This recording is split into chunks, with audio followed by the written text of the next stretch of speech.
Olá, não desista de você mesmo nessa quarentena. Será o tema que nós trataremos nesse momento.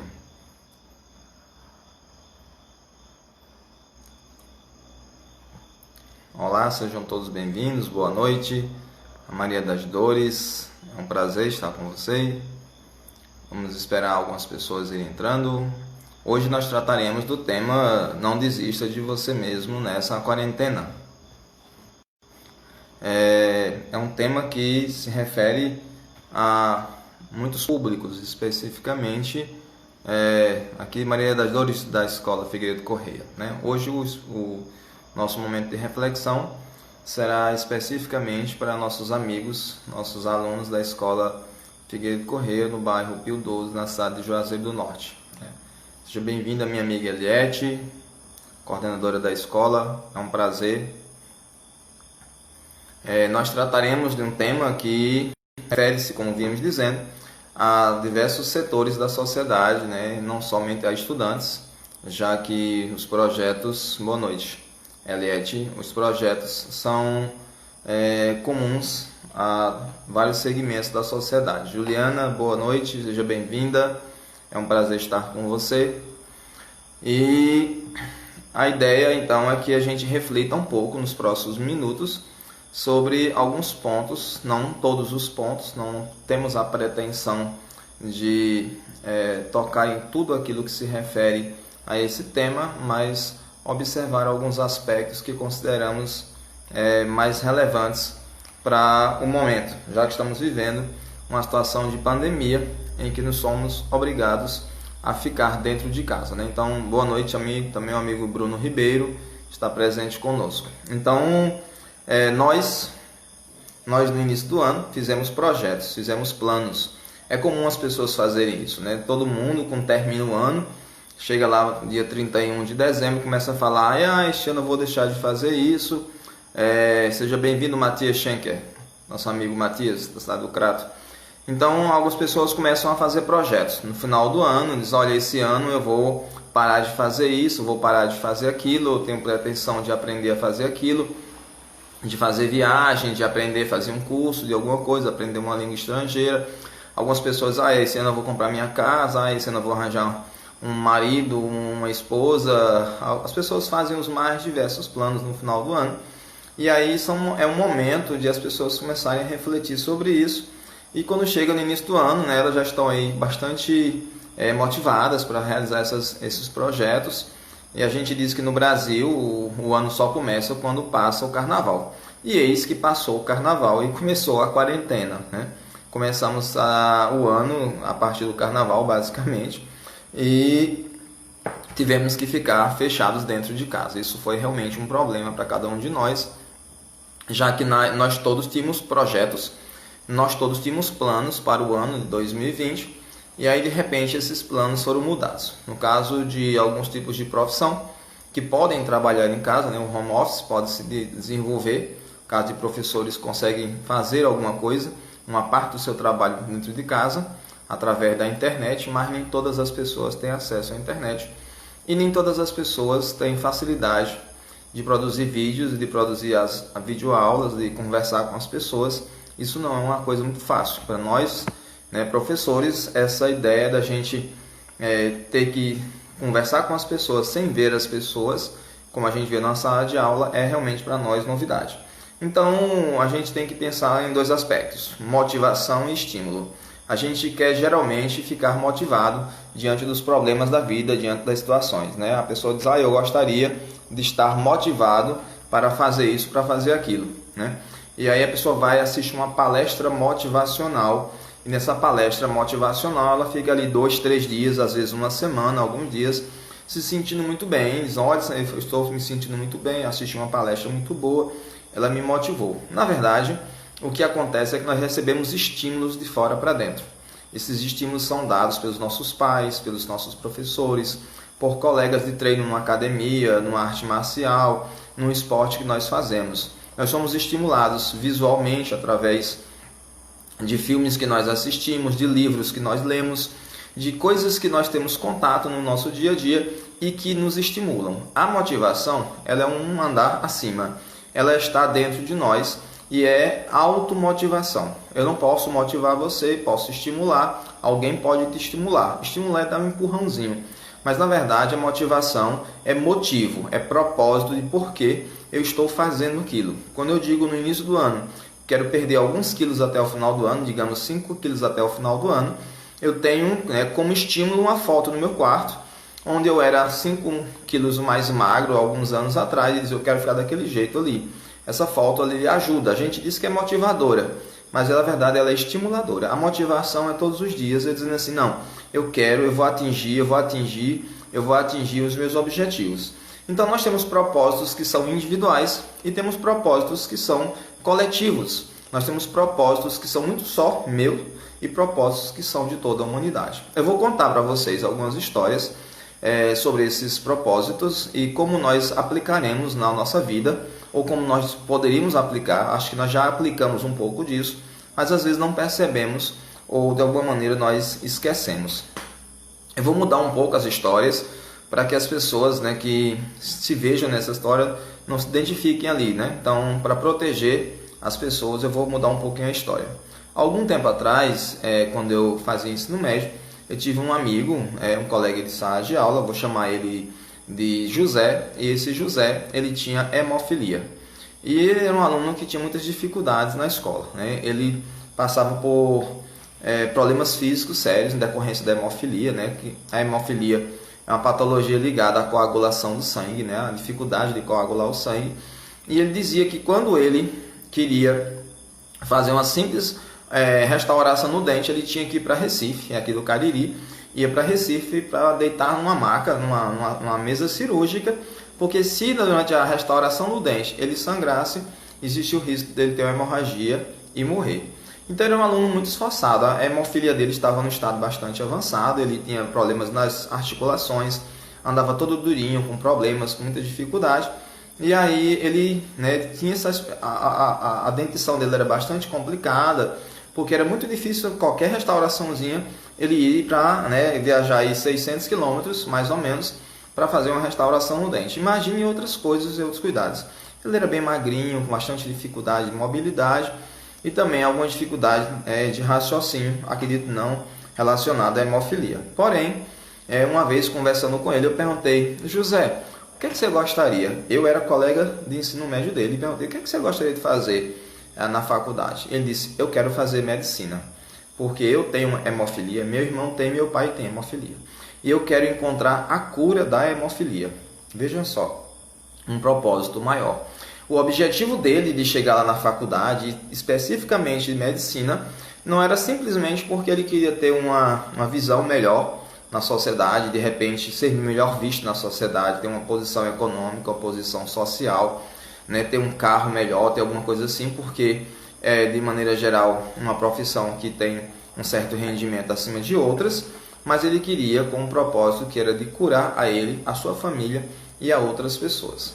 Infelizmente, antes do ano terminar, o ano letivo terminar, esse meu amigo, esse meu colega veio a falecer. Ele morreu em decorrência da hemofilia e algumas complicações que ele teve. Nós fomos visitar, ele morava num sítio em cima da serra, que não tinha nem energia elétrica, nas piores condições, mais difíceis. Ele todos os dias ia para a escola à noite para o ensino médio e não tinha Topic naquela época. Isso foi há quase 30 anos. Eram tudo ainda naquelas D20, daqueles carros abertos onde as pessoas iam e ele ia respirando o ar gelado da noite aqui do nosso Cariri. Ele sofreu muito com isso e para mim ele sempre foi uma inspiração. Ele sempre foi uma inspiração porque aquilo que eu buscava enquanto profissão, eu nem sabia o que é que eu queria fazer ainda no segundo ano do ensino médio, ele já sabia fazer. E ele queria fazer por um bem maior. Não era por uma coisa puramente individual. Quando eu pergunto aos meus alunos, rapaz, por que você quer fazer faculdade disso, aquilo, outro? Quer dizer, como é que você espera alcançar esse objetivo e o que esse objetivo vai trazer para você? Então, de maneira geral, a gente diz assim, a pessoa que passa por um ensino médio, ensino fundamental, ensino médio, uma faculdade, muitas vezes ela quer simplesmente fazer um momento de reflexão sobre sua vida, e aí quando chega na faculdade, ele de repente descobre que não é exatamente aquilo que ele queria fazer. Ele de repente queria fazer uma outra coisa, na faculdade ele descobre outra. Então, a gente está nessa descoberta, nesse processo. Então, o princípio, que é aquele princípio de estímulo que nós temos no ensino médio, no ensino fundamental, dos nossos professores, nossos pais, ele se desenvolve na forma de motivação quando a gente tem alguma coisa muito maior. Quando a gente tem um propósito, que não é somente o nosso propósito primário aqui, nosso propósito é próximo da gente, que é arranjar um emprego, que é ter nossas condições econômicas para a gente comprar um carro, comprar uma casa, poder viajar, ter a condição de se alimentar e de ter uma vida melhor. Então, um outro história que eu gostaria de contar é, finalmente o nosso amigo José, eu tive a oportunidade de alguns anos depois encontrar com um irmão dele que tinha hemofilia. O irmão dele tinha feito faculdade e estava muito contente. Lembrando do irmão dele, a gente encontrou conversando no ônibus, e ele tinha um propósito de viver uma vida boa, de ter dar uma condição melhor à sua família e tudo mais. O propósito do irmão dele era particular, que é um propósito nobre, é uma coisa importante. A gente não pode viver somente com propósitos maiores, mas que ele conseguiu atingir os seus objetivos. A situação dele ligada à hemofilia não era tão grave quanto era no seu irmão José. Então veja aqui, se eu me proponho desde o início da minha vida, desde o início do ano, a fazer algo maior do que eu mesmo, isso é muito difícil, isso é muito complicado, isso não é fácil de se alcançar, não é só o desejo, mas é um propósito que você consegue buscar ao longo de sua vida. Que você vai atingir, digamos, uma faculdade, um trabalho, uma profissão que você tem, e isso aí é um detalhe, é uma coisa que vai te levar a uma coisa maior. Alguns anos atrás eu tive uma aluna, uma moça já com mais idade do que a maioria dos alunos da sala de aula. Como eu disse, estou mudando um pouco a história para proteger as pessoas. Essa aluna era casada e ela passou por um problema familiar muito sério que a fez se desequilibrar emocionalmente, e ela, saindo da escola, acabou sendo atropelada. Ela foi para o hospital, passou por uma cirurgia, mas o revés familiar era tão intenso que ela tentou o suicídio. E aí foi levada para o hospital, passou por muitas dificuldades, muitos problemas. Um dos professores da escola entrou em contato comigo e me contou a situação. Eu entrei em contato com essa aluna, ela já estava hospitalizada, passando por dificuldades, aquela situação toda, teve que cuidar dos motivos e também da saúde dela, já que ela tentou tirar a própria vida. E aí, nos dias se passando, ela foi piorando emocionalmente da situação, ao ponto de ela entrar em coma. Foi grave a situação. A prótese que ela colocou, a platina que ela colocou no corpo dela para recuperar o membro que ela sofreu, foi lesionado. Ela foi rejeitada pelo corpo, teve que retirar e colocar outro.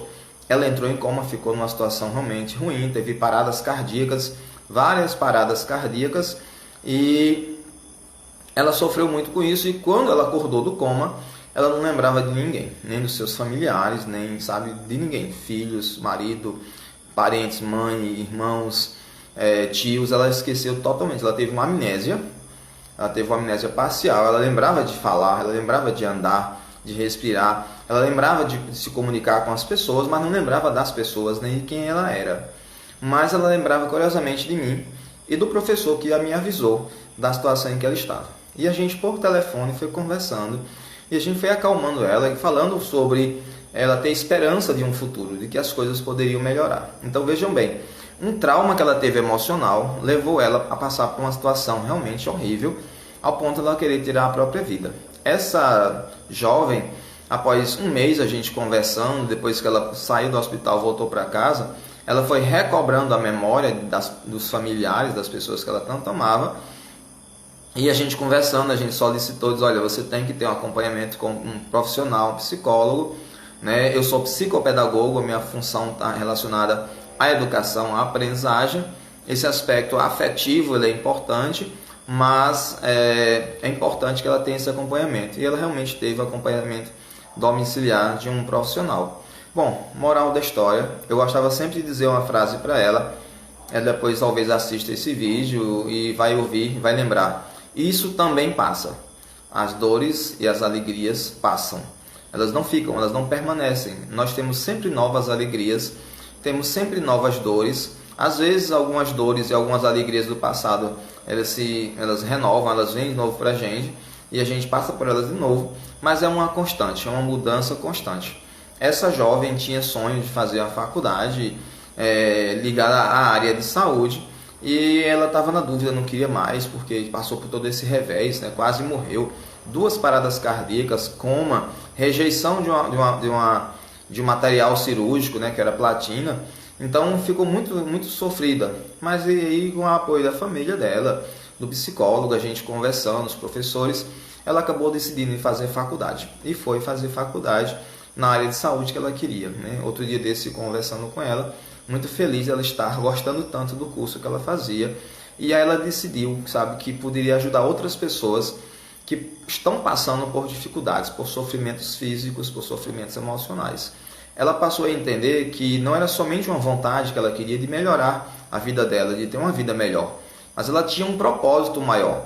Ela não pretende salvar a humanidade, ela não pretende fazer com que todas as pessoas com hemofilia não tenham mais hemofilia, mas ela tem um propósito nobre, que é trabalhar pelo seu semelhante, e obviamente ela vai atingir muitas pessoas. Então essa ideia de que nós podemos trabalhar por algo maior, esse propósito maior, isso é uma motivação interior, é algo que vem de mim para mim, não vem de pessoas externas, não depende de elementos externos, não preciso que os professores fiquem me lembrando a todo momento. Então, o que acontece é que dentro de uma escola, no dia a dia, dentro de um trabalho, a gente segue uma rotina, e essa rotina nos leva, às vezes, a ficar cansado, né? Todo dia, no caso de uma escola, você acorda de manhã cedo, e aí você vai para a escola, ou no caso à tarde ou à noite. O pessoal que estuda à noite e trabalha durante o dia, uma dificuldade a mais. E essa rotina realmente deixa a gente muito cansado, né? Você imagine 10 meses, que é um ano letivo, a gente fazendo a mesma coisa. Os professores mais ou menos também nessa mesma rotina, né? Por mais que tentem modificar suas aulas, para trazer algo diferente, né? Mas é mais ou menos aquilo que foi feito ano passado. Sempre tem alguém que traz alguma novidade, alguma coisa, mas não dá para fugir muito dessa rotina. Não dá para de repente trazer um dinossauro de verdade para a sala de aula, para que as coisas fiquem realmente diferentes, né? Eu me lembrava de uma professora que tinha uma turma tão apática dela, tão cansativa, os meninos não faziam nada, os meninos não davam opinião, não falavam, não diziam nada. Ela disse uma vez, eu subi na mesa, tirei minha roupa e você não me notou. Ela lembrando alguma música de Roberto Carlos que ela dizia.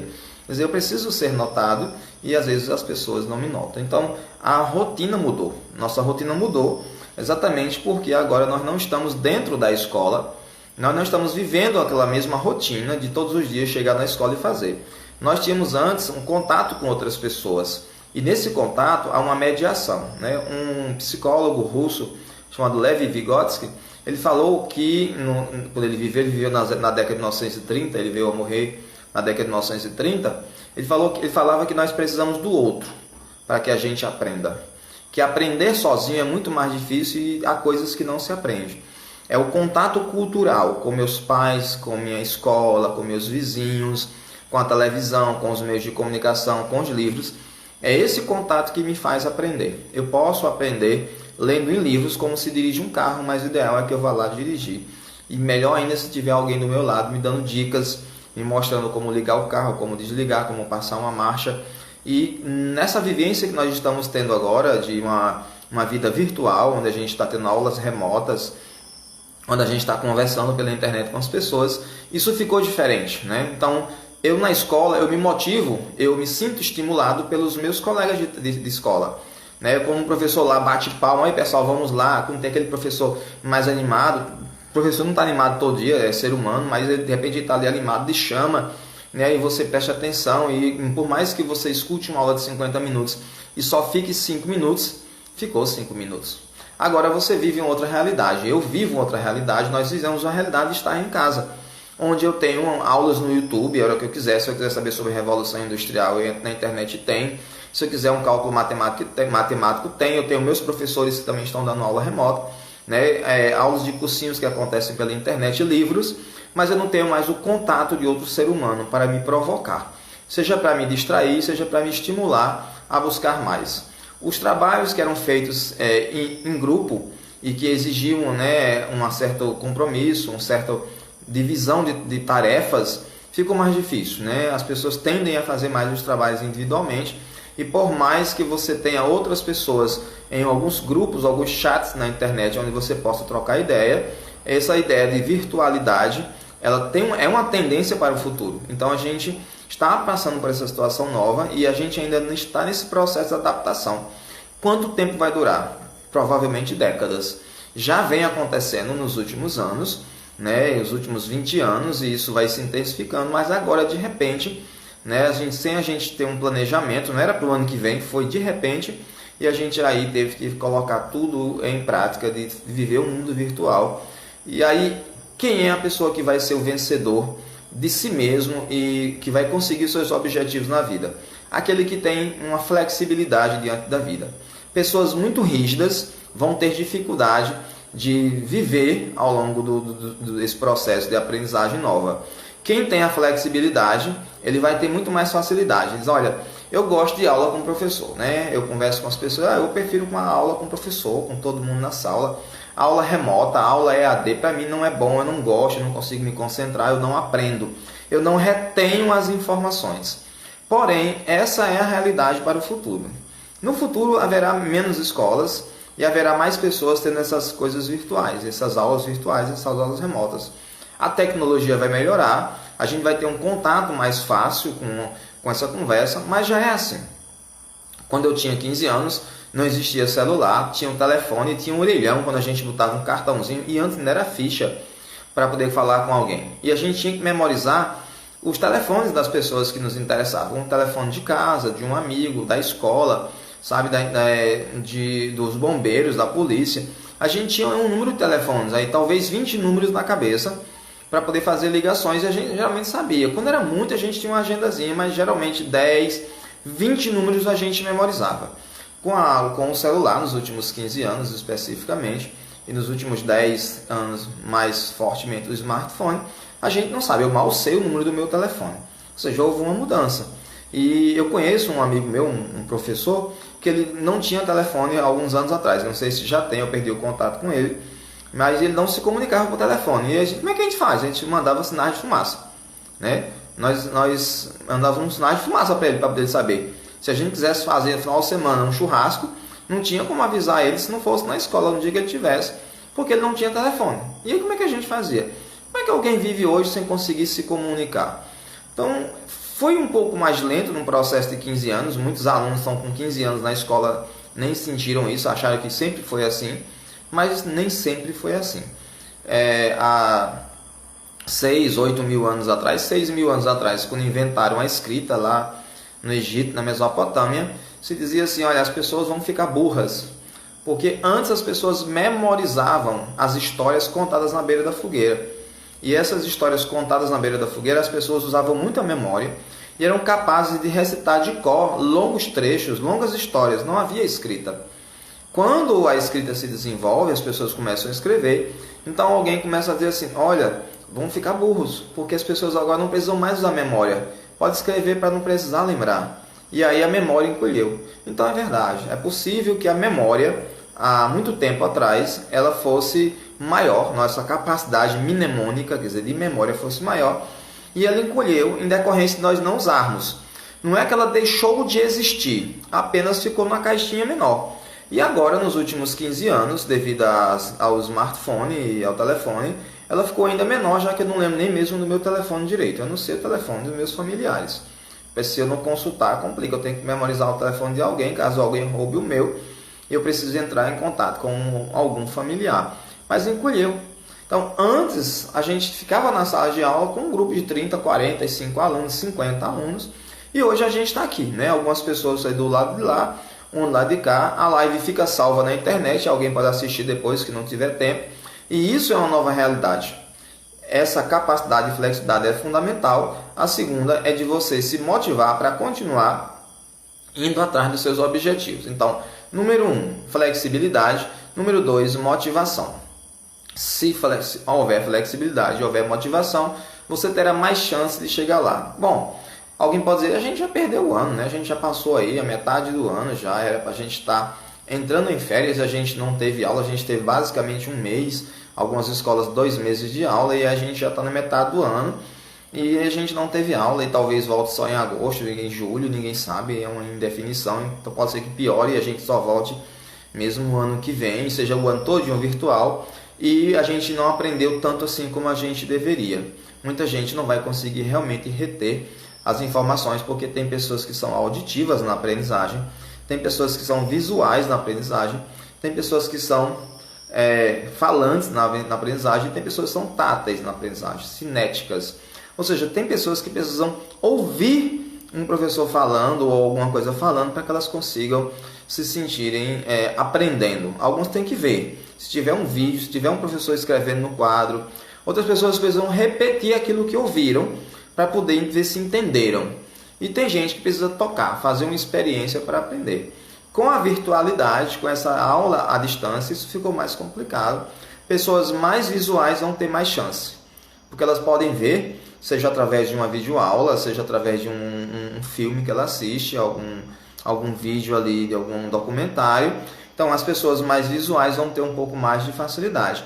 As pessoas que são mais sinestésicas e as pessoas mais cinéticas, elas precisam tocar, precisam fazer, então isso vai ter mais dificuldade.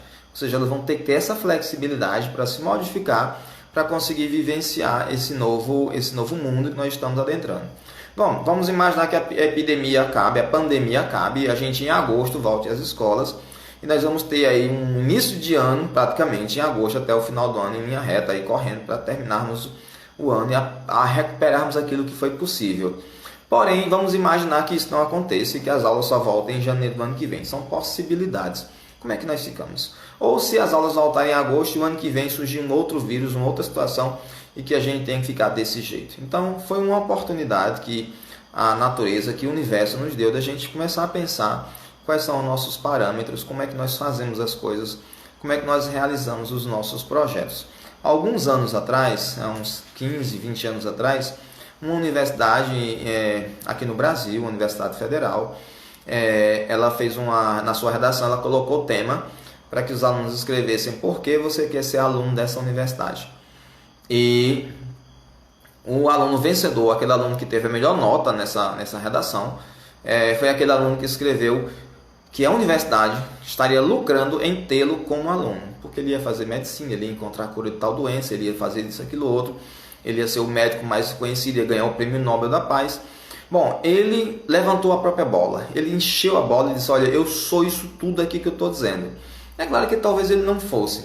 Ele cumpriu as formalidades, que é um texto, uma redação de vestibular, e por isso ele ficou dentro daquela formalidade e conseguiu uma boa nota, e o tema dele foi inovador, porque no meio de milhares de pessoas que fizeram a inscrição, que fizeram a redação, ele foi o único que disse assim, eu me acho, eu sou o cara que vou conseguir fazer.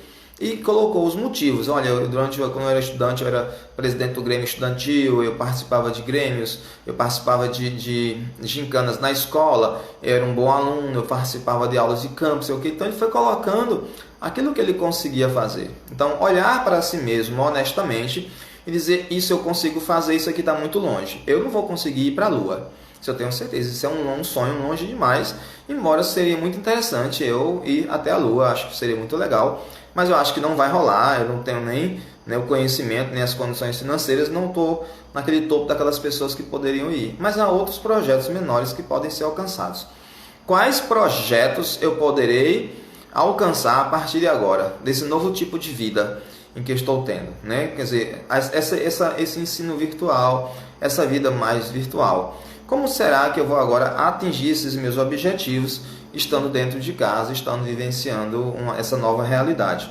Então, acredito que se nós não tivermos essa flexibilidade e essa automotivação, quer dizer, essa busca interior, dizer assim, olha, qual é o meu objetivo? Então a gente não vai conseguir vencer, não vai conseguir atingir os planos. Vencer não é vencer os outros, mas vencer é atingir os meus objetivos. Eu não tenho que vencer as outras pessoas na sociedade. Eu me lembro de um aluno, alguns anos atrás, em que duas alunas interessantes de uma mesma escola. A primeira aluna, ela ficou indignada porque ela tirou uma nota 6 na nossa matéria e ela veio me questionar por que tinha tirado um 6. Eu disse a ela os motivos, ela não gostou, foi falar com a diretora, foi uma confusão. Ela ficou muito brava com aquilo e ficou com muita raiva de mim, porque eu tinha dado uma nota 6 para ela, que era média, né? Ela disse, olha, você realmente precisava melhorar. Não dava para recuperar mais do que isso, mesmo porque a média era 6 e estava tudo bem. E aí, o que aconteceu com essa menina? Ela ficou com raiva de mim, passou os 2 anos seguintes, ela fazia segundo ano de ensino médio, sendo minha aluna, eu tratando ela bem e ela me tratando mal, com raiva porque tinha tirado um 6. Passou o tempo, ela tornou-se advogada, fez faculdade, e aí a gente foi fazer autoescola, curiosamente, eu fui fazer autoescola junto com ela. Ela me tratou super bem e lembrou dos momentos que nós estávamos na escola, ela aluna e eu professor. Ela lembrando que aquele 6 ali foi importante. Ela ficou tão indignada com aquele 6 que ela tinha tirado, que ela achava que ela merecia muito mais do que aquilo, que ela queria provar para mim mesmo que ela conseguia fazer e conseguia vencer. E ela venceu. Ela acha que estava provando para mim, ela precisou passar 10 anos para me encontrar e me dizer que tinha conseguido fazer uma faculdade de Direito pública e que tinha conseguido atingir os objetivos dela, e ela lembrava com raiva de mim. Então a raiva não é uma coisa boa, mas a raiva às vezes é um agente motivador. A raiva que ela tinha de mim fez ela estudar mais para provar para mim.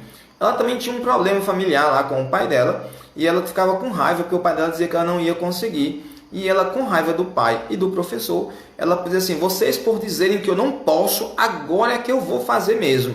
E aí por isso ela conseguiu vencer. Quer dizer, o estímulo dela, fomos nós ao contrário, foi um estímulo negativo, no sentido de que ela ficou com raiva, mas foi positivo porque ela diz assim, eu consigo provar para vocês que eu vou atingir meus objetivos.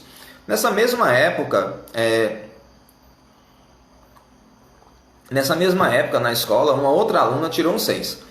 Veja bem, a primeira disse, eu vou vencer, eu vou fazer faculdade de Direito, eu vou conseguir atingir meus objetivos para provar para você e para meu pai que eu consigo fazer. Ela fez faculdade de Direito e aí conseguiu se sair muito bem. Uma outra chegou, encontrou comigo na rua e disse, professor, eu queria fazer faculdade de Filosofia, sou graduado em História e lecionei História, Geografia, Filosofia e Sociologia em escolas públicas e particulares durante muitos anos. E ela disse, eu fui sua aluna de filosofia na escola pública e eu queria muito fazer filosofia. Eu adorava suas aulas, mas um dia o senhor me deu 6. E aí eu desisti de fazer faculdade de filosofia. Eu fiquei com tanta raiva do senhor, com tanta raiva que eu decidi fazer economia. Eu não queria mais saber de filosofia por sua causa. Eu achei graça e disse, olha, foi muito bom isso ter acontecido. Porque você não seria uma boa filósofa, você não teria sido uma boa professora de filosofia, porque você estava fazendo pelo motivo errado. Você fazia para agradar alguém e não agradar a si mesmo. Você tinha uma predileção por aquela área porque a aula lhe era agradável, não a filosofia. Então veja essas duas situações. Uma fez porque teve raiva do professor e decidiu provar para ele e para o pai dele, para o pai dela, que ela conseguia atingir. Era uma nota 6. A outra desistiu do seu sonho porque alguém foi obstáculo para ela. Então veja bem, as pessoas que conseguirem se automotivar, as pessoas que conseguirem fazer com que esses obstáculos que aparecem no seu caminho, que as pessoas que dizem que você não é boa naquilo que você quer, essas pessoas, elas que conseguem se motivar, elas saltam os obstáculos, elas superam os obstáculos e atingem os seus propósitos existenciais. As pessoas que diante das dificuldades baixam a cabeça e ficam no cantinho ali, elas não conseguem. Então, aquela pessoa que está ali, de frente de um leão, que apareceu num ambiente onde há 10 pessoas, quem conseguiu correr, se motivou, quer sobreviver, subiu numa árvore, deu um jeito, se escondeu, sobreviveu. Quem entrou em pânico, ficou parado, deu moleza para o leão. Então, a vida é mais ou menos assim. É esse leão que, se a gente ficar parado, a gente começa a não sair do canto e a vida vem e nos engole. E aquelas pessoas que se movimentam, e a vida é movimento, essas pessoas vão ter essa condição. Há um caso nos Estados Unidos muito interessante de um sargento, né, da Marinha chamado Carl Brashear. Ele era um homem negro nos anos 1940 e ele queria muito ser oficial da Marinha, né? A família dele também, muita gente. Só que nos anos 40 e nos anos 50, o preconceito racial, a discriminação, a segregação nos Estados Unidos era muito mais intensa do que é hoje e ele no máximo que conseguiu foi ser cozinheiro em um navio. E esses navios de guerra americanos. E ele queria muito, né, tornar-se um mergulhador. E aí um dia ele foi lá e desobedeceu, foi tomar banho no dia que era dos oficiais, tomar banho no oceano.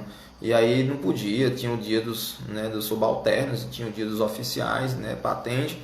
Só sei que ele desobedeceu, mas aí ele agradou alguém que começou a investir nele. E ele começou a estudar e foi para a escola da Marinha, para mergulhadores, e foi se desenvolvendo, foi melhorando na sua condição ali, nas suas patentes. Até o ponto mesmo de ele sofrer um acidente e machucar muito a perna e não poder continuar e se graduar mais em sua patente.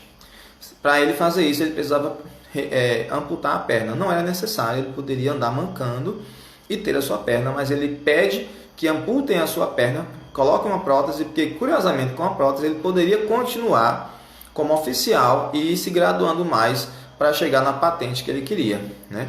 E se ele tivesse a perna daquela maneira, ele não conseguia. Ele fez isso, fez uma cirurgia contra a vontade dos médicos, tirou a perna, colocou uma prótese e continuou lutando. As regras foram mudando ao longo do caminho. Naquela época não existiam essas roupas de mergulho que a gente vê hoje na televisão. Eram aqueles escafandros, né? Eram umas roupas que a água não entrava e que tinha uma máscara aqui, que tinha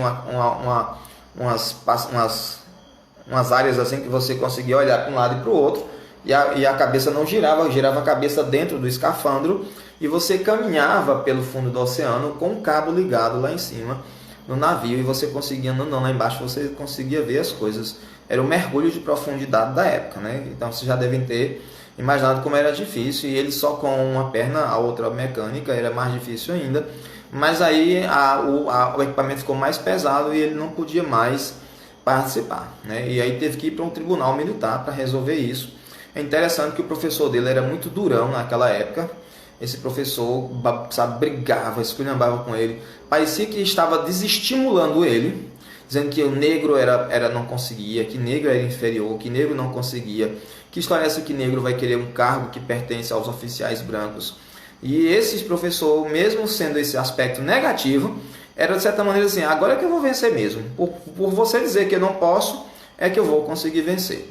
E aí no dia que ele foi fazer o processo lá na justiça militar, aconteceu de a pessoa exigir que ele desse um número de passos com aquela roupa, e aquela roupa era muito pesada, né? Ele não aguentaria ficar em pé com ela, ela quebraria até a perna mecânica dele. E nesse momento foi um momento emocionante, porque o professor dele começou a gritar com ele: seu negro maldito, você não vai conseguir, negros não conseguem. E ele ficou com tanta raiva do professor naquele momento, aquele professor de natação dele que estava ali, que era oficial também da Marinha, que ele continuou andando mesmo com a perna já quebrada, a perna mecânica, com raiva. E o professor sabia que a motivação que ele precisava não era dizer assim: você consegue, meu filho, era o contrário, você não consegue. E a condição social dele, que era a condição de negro, naquele momento ali, visto como ser um pária, um ser inferior na sociedade, fazia com que ele realmente ficasse por baixo. E ele, ao contrário, por você dizer que eu não consigo, é que eu consigo. Então ele conseguiu dar aqueles passos, enquanto o professor gritava, esbravejava na frente das pessoas, mesmo sabendo que aquilo que ele estava dizendo era ilegal, que ele podia ser processado por isso. Ele dizia: seu negro burro, volte para o Arkansas, lá para a cidade que você vivia, e esculhambava com ele, enquanto ele continuou. Ele conseguiu vencer e dar aqueles passos que ele precisava para continuar progredindo, tornando-se um comandante da Marinha dos Estados Unidos. O que foi a vitória, foi o primeiro negro a conseguir isso, Carl Brashear, nos Estados Unidos, nos anos 1950. Então algumas pessoas dizem assim: quanto mais você disser que eu não posso, agora é que eu vou lutar, porque eu acho que essa luta é importante para mim. Por mais que eu perca, quanto mais eu perco, mais eu consigo me desenvolver, eu consigo ir a mais e buscar mais. Estes são os vencedores. Essas são as pessoas que diante das dificuldades elas transformam. As pessoas que diante do primeiro problema dizem assim: eu não quero mais fazer, eu vou desistir, eu não posso, elas tendem a ficar para trás, elas tendem a não conseguir atingir esses objetivos tão desejados. Então vejam bem, estamos vivendo uma outra situação no dia de hoje. Quais são os meus objetivos? Eu já coloquei na parede do meu quarto o que eu quero. Seja na escola, com o meu projeto, eu quero fazer isso, a faculdade disso, seja de filosofia, de medicina, seja de um biólogo, ou seja de um contador. Eu quero ou não quero faculdade, mas eu quero fazer um outro tipo de curso, algum outro tipo de coisa.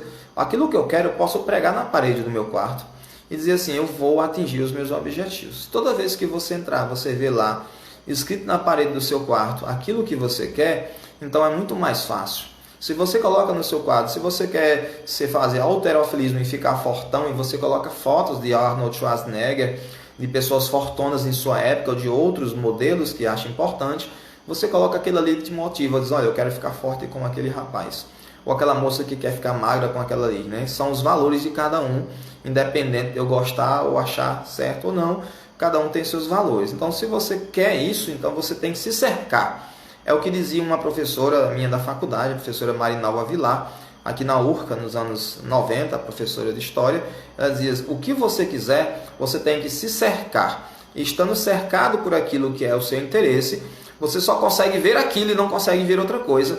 E você só quer aquilo, você não quer de maneira nenhuma outra coisa. E esse desenvolvimento, ele vai acontecendo em decorrência desse esforço. Então a gente tem, em primeiro lugar, essa flexibilidade, em segundo lugar, essa motivação, que é a automotivação. Não espere que alguém te motive, alguém te estimula, mas motivação é você quem tem que se motivar. É você quem diz assim, por que motivo eu estou aqui? Por que motivo eu acordei hoje? Por que motivo eu quero fazer isso? E aí o terceiro é esforço. Esse esforço exige também um outro ponto, que é a disciplina. Não é importante tanto a inteligência, é importante o esforço. Pessoas, e aí há estudos sobre isso, pessoas muito inteligentes no ensino médio fundamental, nem sempre atingiram os melhores cargos nas empresas, os melhores cursos universitários. Os que atingiram mais eram aqueles alunos medianos, não eram os alunos fracos não, os alunos medianos, mas que eram muito esforçados. Aqueles que tentavam, buscavam, corriam atrás.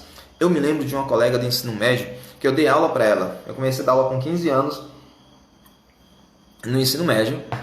E eu me lembro que eu dava aula para ela, ela chorava. Ela tirava nota baixa. Eu também não tirava notas muito boas. A média da escola era 8. E a gente chorava para conseguir tirar um 8. Era uma dificuldade. Eu me lembro que eu dei aula de Química, Física e Matemática. Eu gostava de História, mas eu dava aula de Química, Física e Matemática. Porque é uma coisa que eu gostava também. E os alunos precisavam, os colegas, eu comecei assim. Pois aí, essa minha colega tinha tanta dificuldade para conseguir tirar um 8, uma dificuldade. Bom, eu terminei o ensino médio, fui fazer faculdade de História, ela foi para lá, nunca mais eu vi. Ela é até parente minha, faz parte do meu núcleo familiar. Passamos muitos anos. Um dia eu encontrei com ela no mercantil, aí, fazendo compras. E aí, como é que tá? Diz, eu estou terminando minha terceira faculdade. Como é? 3 faculdades. Ela tinha feito faculdade de enfermagem, de medicina, e tinha feito faculdade de outra coisa que eu não lembro agora, ligada, acho que psicologia, não tenho certeza.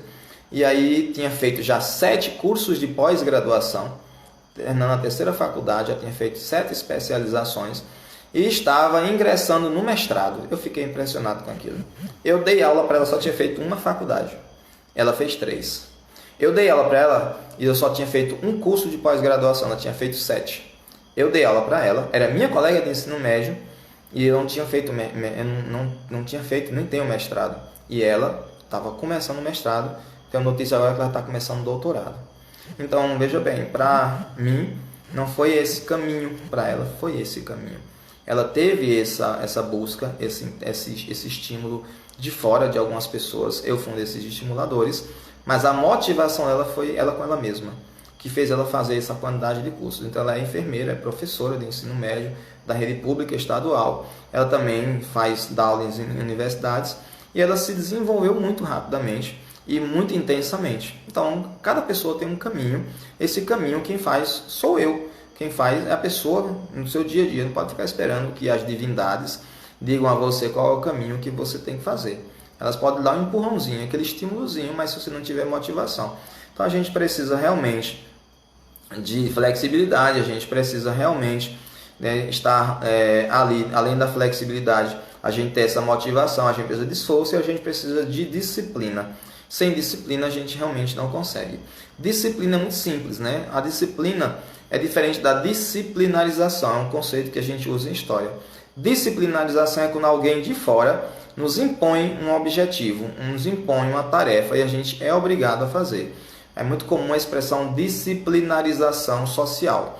É um conceito que, por exemplo, a historiadora Margarete Rago trabalha em algum dos livros dela, como o do Cabaré ao Lar, um livro muito interessante, que fala do movimento anarquista no início do século XX, em São Paulo, das classes operárias. O título nada tem a ver, do Cabaré ao Lar, nada tem a ver com aquilo que você se desenvolve no livro, que mostra o contexto social do início do século XX, em nosso país, especificamente em São Paulo.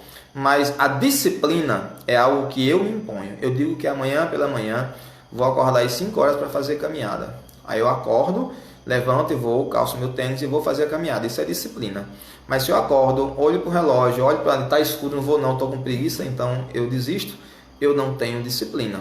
Disciplina eu me imponho, eu digo que vou fazer e faço. E isso torna-se um hábito.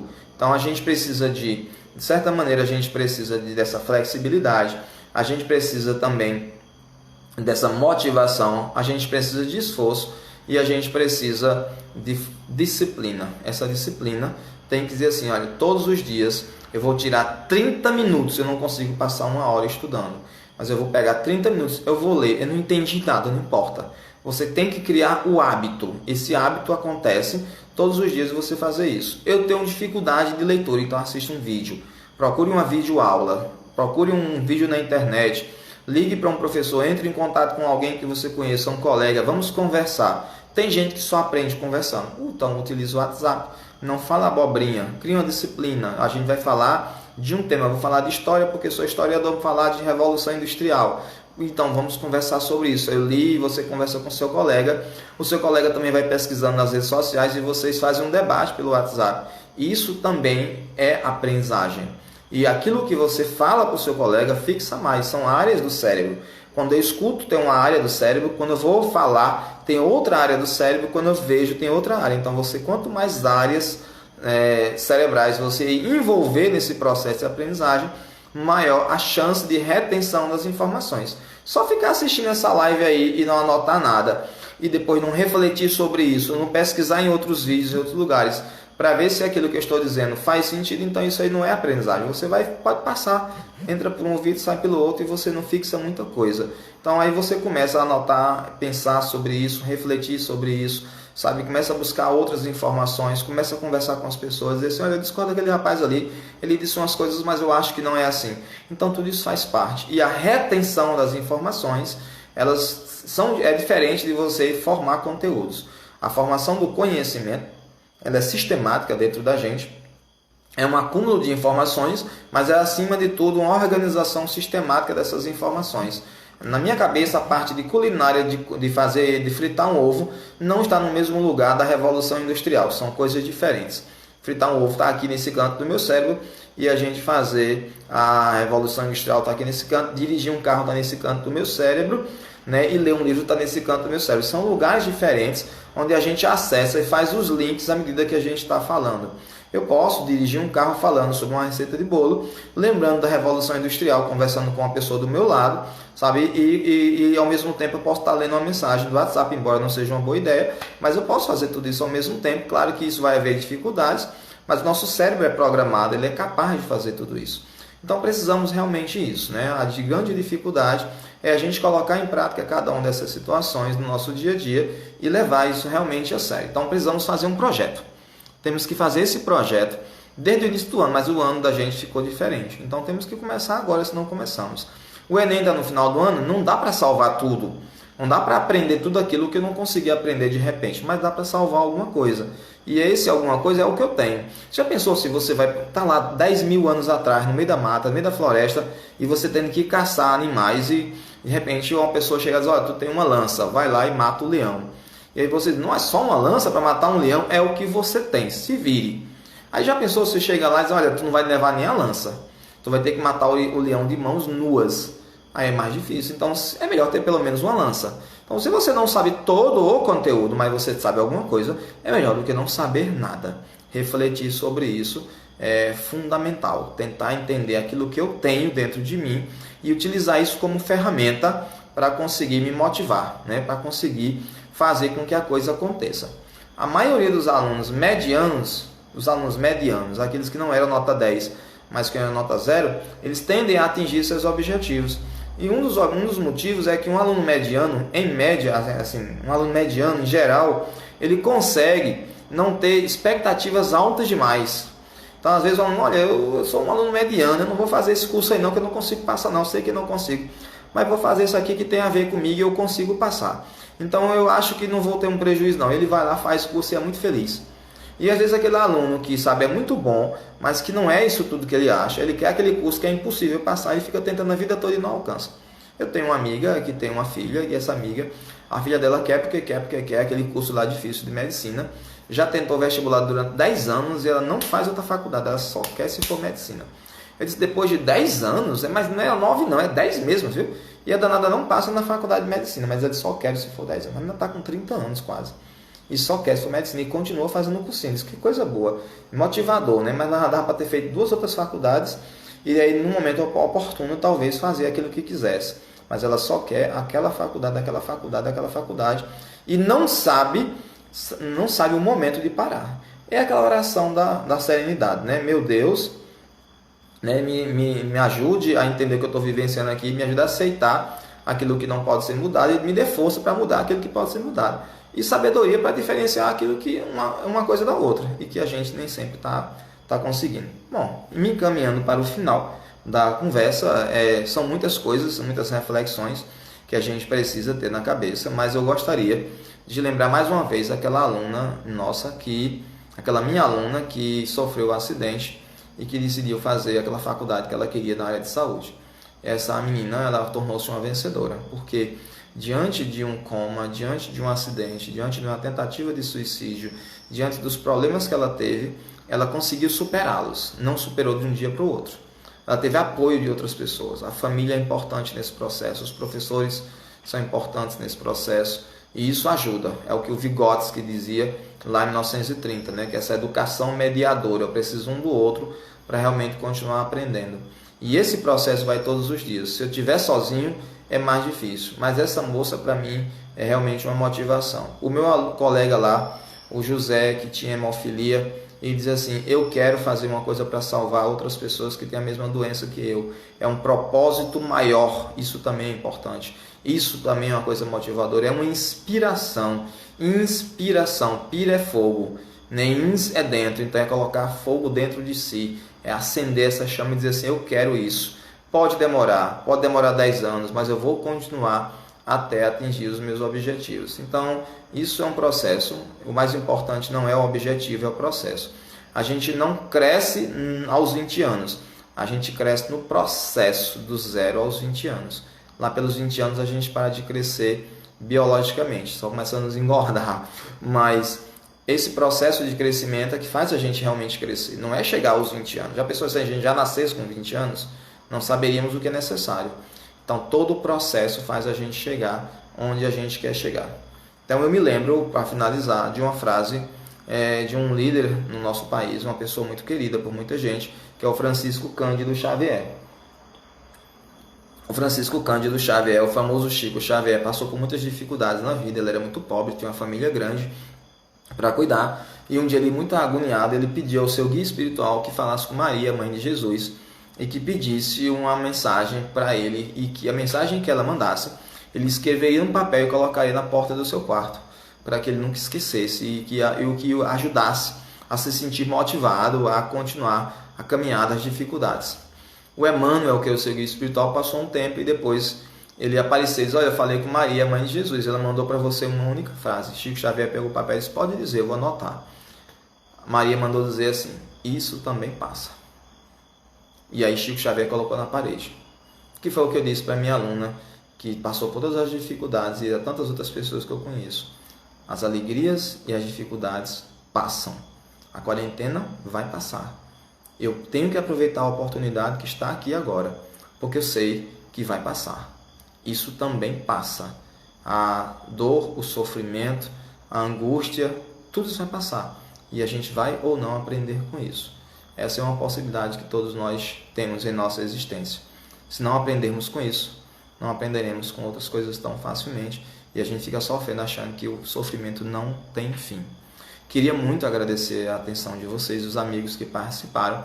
Vai ficar salvo aí na live, e aí quem quiser depois assistir do início, terá a sua oportunidade e quiser conversar conosco, mandar sua mensagem.